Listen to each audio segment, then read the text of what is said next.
Hi, so today I'm here to talk about and raise awareness for sensory processing disorder. So what is sensory processing disorder? So sensory processing disorder is when the brain struggles to receive or process information that is sent. So it can cause it to get overwhelming and result in meltdowns or shutdowns. So some people might be overwhelmed by the amount of sound or it being too loud, and also there's the other side where they don't feel pain, or they have a high threshold of pain. Like my daughter, she can bump herself, hurt herself over and over again, which results in loads of bruises and stuff sometimes, and she won't have cried, she wouldn't have even responded to the fact that she's hurt herself. And like when we're out and about, she'll have her ears covered. At school she wears ear defenders because she struggles in school because of all the children and adults that are there, because there's a lot of loud sounds, a lot of different things there, like smells and things like that. At home, if I'm trying to get her asleep and a loud car goes past or a loud motorbike goes past, that'll send her to the other side of the room, hands over her ears, and it'll take quite a while for her to calm back down, which can make trying to get her asleep a nightmare sometimes, because where I live, this is happening all the time. I live like not on a main road, but a road where there is a lot of traffic and stuff going past. So sensory processing disorder isn't widely known about, so there isn't that much help for it. A lot of the things I've read about or been on courses about, because there is more coming out, that they're still learning about it and ways to help. But you do learn more from parents that have been through the similar situations, which is why I do my videos. So at school, my daughter will wear ear defenders, and when we're out and about, she'll have her hands over her ears because she doesn't like wearing them out of school. I've tried her many times. We've tried earmuffs as well, which sometimes she will keep on, but if we go anywhere, she will get an overload very quickly.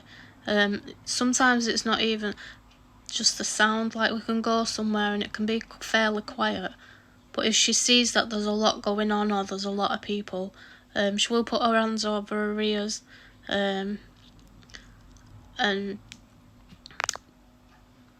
yeah, sometimes when it gets too much for her, she will go into a complete meltdown because she just doesn't know how to cope with it. And it can be caused by not only sound, it can be caused by lighting, it can be caused by somebody just walking past with a perfume with a strong smell, being too loud, the bright lights, tastes, new situations, the unknown, her not knowing what's going to happen, unpredictable behaviour, which I think is why she struggles around young kids, because of the unpredictability of them. Like, they can be stood there 1 minute and then let out a high scream the next. One of the things Esme is struggling with at the moment, and which is one of our biggest battles at the moment, is she has become oversensitive to clothes, and she will strip off all the time.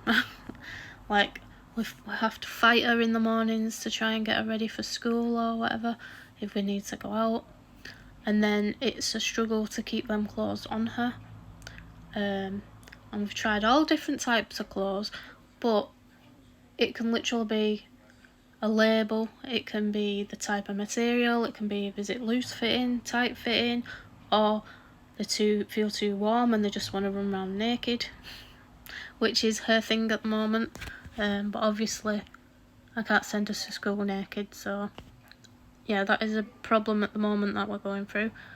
But I think once she gets back into the routine of putting clothes on and in certain order, and I'm hoping that it will settle down. So I just wanted to raise awareness, because a lot of the time we go out and she's got her hands over her ears and people are staring, which I don't have a problem with the staring, or they are laughing, because not because they're laughing at her, it's because they don't understand why she's got her hands over her ears, and I wanted to just raise awareness that, because I get asked a lot, and I thought, well, there's not much information out there, so I'll do my own video and try and describe my experience of it, and everybody's experience is different, but this is my experience of it up to now. And one of the worst things people can do is, if they see a child and they've got their hands over their ears and they're really struggling to process what's going on, is to come over and get in that child's face and try and talk to him, because then that just gives them an extra thing to deal with. But rather than it being somebody that they know, that they can kind of like focus on, that calms them down, with a cuddle or whatever, somebody new coming into their face, it can really upset them even more, and then it will turn into a bigger meltdown. So I just wanted to raise awareness for that as well. And parents of children with special needs, and parents in general, they get a lot of judgment and things, and you don't know what they're going through and what they're trying to balance out and try and deal with and things.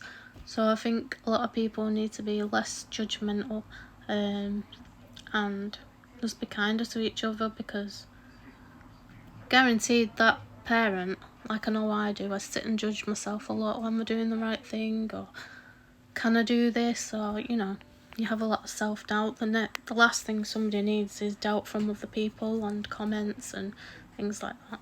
Yes, so I just wanted to raise awareness about sensory processing disorder. I didn't realise I was talking for so long, so I apologise.